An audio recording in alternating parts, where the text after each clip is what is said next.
Friends, Bollywood versus Tollywood, Telugu film industry ఇంకా Mumbai film industry వీళ్ళిద్దరి మధ్య ఏం జరుగుతుంది అండ్ వీళ్ళిద్దరి మధ్య క్రాష్ ఎలా రాబోతుంది, ఇంకా వీళ్ళు ఎవరు ఇమేజ్ని డ్యామేజ్ చేస్తున్నారో డీటెయిల్గా తెలుసుకోబోతున్నాం. వీడియో మటుకు చాలా ఇంట్రెస్టింగ్, చాలా ఎంగేజింగ్ అయితే అనిపిస్తుంది. డెఫినెట్గా వీడియోని ఎండ్ వరకు అయితే వాచ్ చేయండి ఫ్రెండ్స్. ఇంకా ల్యాగ్ లేకుండా టాపిక్లోకి అయితే వెళ్దాం ఫ్రెండ్స్. వీళ్ళ మధ్య గొడవ అయితే ఇది ఇప్పుడుది కాదు, పాత కాలపు నాడు గొడవ అని చెప్పుకోవచ్చు.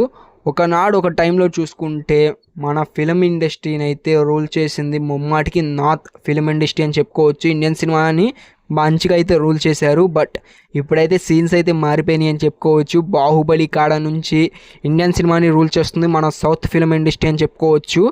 ఇంకా తాజాగా చూసుకుంటే ఫ్రెండ్స్, ఒక ఇన్సిడెంట్ అయితే జరిగింది.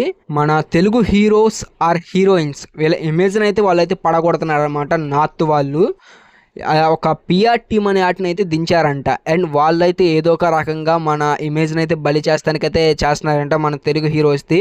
అండ్ ఫస్ట్ చూసుకుంటే వీటికి బలి అయిపోయింది మటుకు మన ప్రభాస్, కళ్ళు మూసుకొని చెప్పొచ్చు. ఆదిపురుష్ మూవీని ఓం రావత్ అనే ఒక హిందీ డైరెక్టర్ అయితే డైరెక్ట్ చేశారు. ఇంకా ఆ మూవీతో అసలు మన ప్రభాస్ అన్న తలెత్తుకొని పరిస్థితి అయితే వచ్చేసింది. నన్ను కూడా అయితే చాలా ఘోరంగా అయితే ట్రోల్ చేశారు మా ఫ్రెండ్స్ బయటకు. చాలా అంటే చాలా ఘోరంగా ట్రోల్ చేశారు. అప్పుడు మన ప్రభాస్ అనే ఇమేజ్ అయితే ఆ ఆదిపురుష్ మూవీ కారణంగా పడిపోయింది. అక్కడ నుంచి అయితే స్టార్ట్ అయింది. ఇంకా ఆ తర్వాత చూసుకుంటే రామ్ చరణ్ ఇమేజ్ ఆల్సో మన వాళ్ళైతే డ్యామేజ్ చేశారు.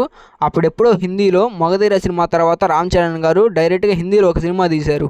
అండ్ ఆ సినిమా అప్పుడు రామ్ చరణ్ కానీ చాలా ఘోరంగా ట్రోల్ చేశారు. బట్ అంతవరకు అయితే ఆగలేదు. మరొకసారి అయితే అంబానీ ప్రీ వెడ్డింగ్ అయితే జరిగింది కదా, అప్పుడు రామ్ చరణ్ ఆల్సో ఆ వెడ్డింగ్ అయితే వెళ్ళారు కదా, అక్కడ అయితే హిందీ హీరోస్ అయితే మన రామ్ చరణ్ గారిని తిని అక్కడ పడుకున్నామని ఘోరంగా ట్రోల్ చేశారు. ఇంకా అది అయితే ఆ మధ్య అయితే సోషల్ మీడియాలో ఫుల్ అయితే ట్రోలింగ్ అయితే జరిగింది మన రామ్ చరణ్ గురించి.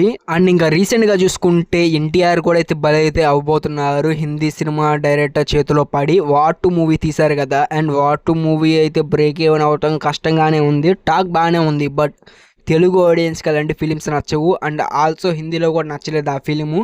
ఇలా మన హీరోస్ని వాళ్ళ మూవీస్లో పెట్టుకొని మన హీరోస్ ఇమేజ్ డ్యామేజ్ చేస్తున్నారు. అసలుకి ఎన్టీఆర్ గారికి దాదాపుగా 7 సినిమాలు బ్లాక్ బస్టర్ అయితే ఉన్నాయి. ఒక ఫ్లాప్ లేకుండా కంటిన్యూ హిట్స్ అయితే ఉన్నారు. బట్ వార్ 2 అయితే బ్రేక్ అయితే అయిపోతుంది. ఇంకా రీసెంట్లీ చూసుకుంటే శ్రీలీల గారి మీద పెద్ద ట్రోలింగ్ అయితే మొదలు పెట్టేసింది హిందీ ఫిల్మ్ ఇండస్ట్రీ. మన శ్రీలీల గారు అయితే హిందీ ఒక మూవీ తీస్తుంది హిందీలో. అండ్ ఆ మూవీలో అయితే హీరో యాడ్ చేస్తున్నారు కదా, ఆ హీరోతో ఇంకా మన శ్రీలీల గారి డేటింగ్లో ఉన్నారని ట్రోలింగ్ అయితే స్టార్ట్ చేశారు. దాని కారణంగా శ్రీలీల గారి ఇమేజ్ డ్యామేజ్ అవుతుంది. తెలుగులో కూడా అయితే ఆఫర్స్ అయితే తగ్గినవి.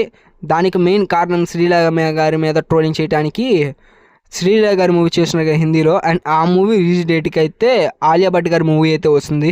అండ్ అప్పుడు కానీ ఈ మూవీ కానీ హిట్ అయిందనుకో, మన శ్రీలీల గారి పేరు అయితే ఫుల్ ఇండియా వైడ్ ట్రెండింగ్లోకి అయితే వెళ్ళిపోతుంది. దీన్ని దృష్టిలో పెట్టుకొని శ్రీలీల గారి మీద ఏదో ఒక రూమర్స్ క్రియేట్ చేయించి ఆమె ఇమేజ్ని అయితే డ్యామేజ్ చేయాలని అయితే పిఆర్ టీమ్ అయితే చేసింది.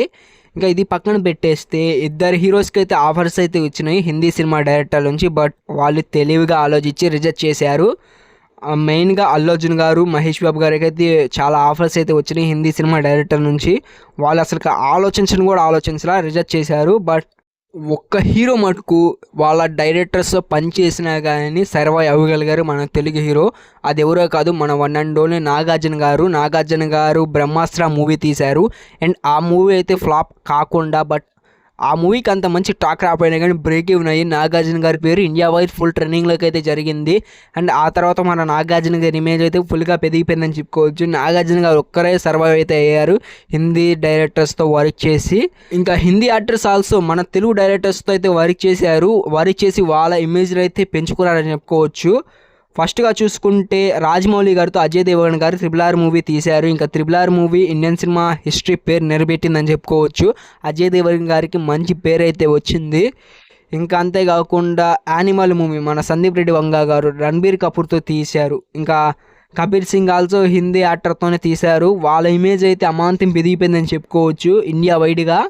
ఇలా అయితే మన తెలుగు డైరెక్టర్స్ వాళ్ళకైతే మంచి లైఫ్ అయితే ఇచ్చారు. బట్ వాళ్ళు మటుకైతే మన ఇమేజ్ని పడగొడుతూ మన హీరోస్తో మూవీస్ తీసి డిజాస్టర్ మూవీస్ అయితే ఇస్తూ మన యాక్టర్స్ ఇమేజ్ అయితే పడగొట్టేస్తున్నారు.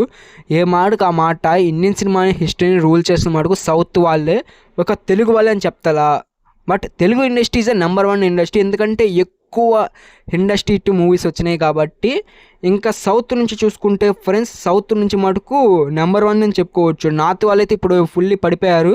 ఫస్ట్ మన తెలుగు ఇండస్ట్రీ, నెక్స్ట్ చూసుకుంటే కన్నడ, ఆ తర్వాత తమిళ్, ఆ తర్వాత 4th ప్లేస్లో ఈ హిందీ ఇండస్ట్రీ అయితే ఉంది. ఇంకా ఈ వీడియోకి అయితే ఇంతే. నెక్స్ట్ వీడియోలో అయితే టాలీవుడ్ వర్సెస్ కాలీవుడ్ అయితే చేయబోతున్నాను. తమిళ్ వర్సెస్ తెలుగు మూవీస్ మీద వచ్చిన ఘోరంగా ట్రోల్ అవి కూడా జరిగినవి, అండ్ దాని గురించి డీటెయిల్గా చేస్తాను నెక్స్ట్ వీడియోలో.